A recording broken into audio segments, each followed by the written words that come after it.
Good morning all students. आज हम 12th class की इकोनॉमिक्स स्टार्ट करने जा रहे हैं, जिसमें सबसे पहले हम समष्टि अर्थशास्त्र स्टार्ट करेंगे। इसमें आज हम इसका परिचय जानेंगे कि आखिर समष्टि अर्थशास्त्र होता क्या है। चलिए स्टार्ट करते हैं हमारी क्लास। तो चलिए स्टार्ट करते हैं हमारी क्लास। समष्टि अर्थशास्त्र का परिचय। समष्टि अर्थशास्त्र आखिर होता क्या है? तो ये अर्थशास्त्र की वह शाखा है जिसके अंतर्गत समस्त अर्थव्यवस्था की आर्थिक समस्याओं, कठिनाइयों का अध्ययन किया जाता है। ठीक है, इसके क्षेत्र बड़ा होता है, इसका क्षेत्र विस्तृत होता है। मतलब कि एक बड़े क्षेत्र की अर्थव्यवस्था के अंतर्गत समस्त आर्थिक कठिनाइयों, समस्याओं का अध्ययन समष्टि अर्थशास्त्र कहलाता है। ठीक है, अध्ययन के मुख्य क्षेत्र तो जान लीजिए भैया, किन चीज़ों को इसके अंतर्गत रखा जाएगा। वे हर क्षेत्र जिसका प्रभाव समस्त अर्थव्यवस्था पर पड़ता है, उसको इसके अंतर्गत रखा जाएगा। ठीक है, कौन कौन सी चीज़ें? बेरोजगारी का स्तर, क्योंकि बेरोजगारी पूरी अर्थव्यवस्था को विशेष रूप से प्रभावित करती है, इसी कारण हम इसको इसके अंतर्गत रखते हैं। इसका अध्ययन समष्टि अर्थशास्त्र के अंतर्गत करते हैं। राष्ट्र का कुल उत्पादन, जो कि प्रत्येक एक अर्थव्यवस्था के अंतर्गत विभिन्न क्षेत्रों में का कुल जोड़ है, के उत्पादन का कुल जोड़ है, तो इसका अध्ययन समष्टि अर्थशास्त्र के अंतर्गत किया जाता है। मुद्रास्फीति की दर, यह वह स्थिति होती है जब बाजार में कीमतों के दाम बढ़ने लग जाते हैं। उत्पादन सीमित स्थिर रहता है, लेकिन कीमतें बढ़ने लग जाती हैं। तो उस चीज़ का अध्ययन, क्योंकि ये पूरी अर्थव्यवस्था को प्रभावित करता है, इसलिए हम इसका अध्ययन इसके अंतर्गत करते हैं। रोजगार का सिद्धांत हो गया, क्योंकि रोजगार एक अर्थव्यवस्था को विशेष रूप से प्रभावित करता है, इस कारण हम इसका अध्ययन इसके अंतर्गत करते हैं समष्टि अर्थशास्त्र के। आर्थिक मंदी, आर्थिक बूम जैसी समस्याएं, ये समष्टि अर्थशास्त्र के अंतर्गत अध्ययन की जाती हैं, क्योंकि आर्थिक मंदी और आर्थिक बूम जैसी समस्याएं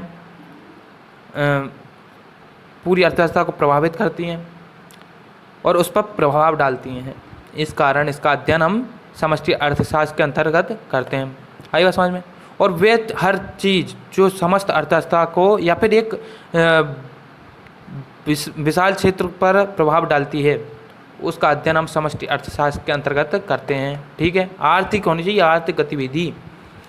समष्टि अर्थशास्त्र आखिर होता क्या है? परिभाषा क्या है? समष्टि अर्थशास्त्र को अर्थशास्त्र की उस शाखा के रूप में परिभाषित किया जाता है जो कि समस्त अर्थव्यवस्था के स्तर पर आर्थिक प्रश्नों और आर्थिक परेशानियों का अध्ययन करती है। क्या? आर्थिक प्रश्नों और आर्थिक समस्याओं का अध्ययन करती है। हम इसमें और भी जोड़ सकते हैं कि आर्थिक प्रश्नों और आर्थिक समस्याओं का अध्ययन कर निष्कर्ष निकालकर उन निष्कर्षों के आधार पर उन समस्याओं का हल करती है। उस समस्त गतिविधि और समस्त चीज़ का अध्ययन समष्टि अर्थशास्त्र के अंतर्गत किया जाता है। आई बात समझ में? अब M.H. स्पेंसर के शब्दों में भी देख लेते हैं, नहीं तो ये हो जाएंगे नाराज।